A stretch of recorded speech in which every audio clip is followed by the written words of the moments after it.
Sheephaven Sub-Aqua Club is a recreational dive club, but we have a very strong search and recovery ethos, which was born out of a tragedy 40 years ago.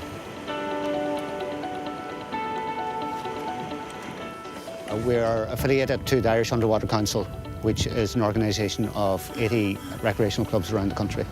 And then we're promoting scuba diving here in Donegal, but we're also promoting it throughout the country. I've always liked swimming. I joined a diving club when I was in college in Galway, and then I moved home many years later. And then I heard about Sheephaven. They were looking for divers, and I joined the club, and I've been diving with them ever since. I'm the training officer with the club, so training is hugely important in an underwater environment, and we adhere to strict safety guidelines, and we're also affiliated with the Irish Underwater Council. Initially, when you start as a club diver, you do your prerequisite 30 dives, and then you sit your exam. Once you're a club diver, you're eligible to become a search and rescue diver. So there's a course that's run over a weekend, which involves searching in zero visibility in currents on search lanes. We've moved onto full-face masts now with comms, so they can communicate with the surface in areas that are maybe inaccessible to others, like lakes and rivers and that.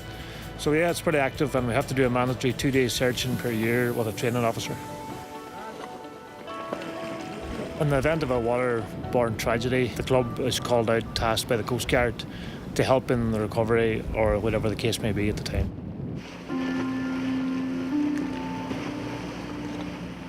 Well, the club is completely voluntary. They're all volunteers. They take time off from work and they go and do what has to be done.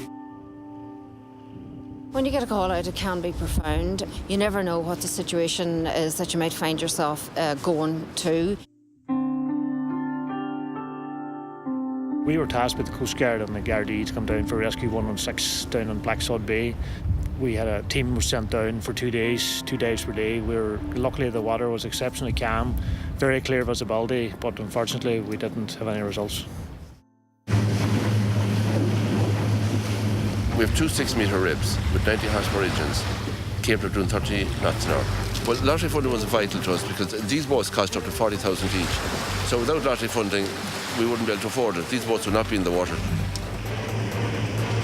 Support of the family is massive to all divers. We all have families. I'm a mum of 3 and I have a husband at home, and they often worry about the type of call that we get out, but they know that we're trained and that safety is always first and foremost on our minds.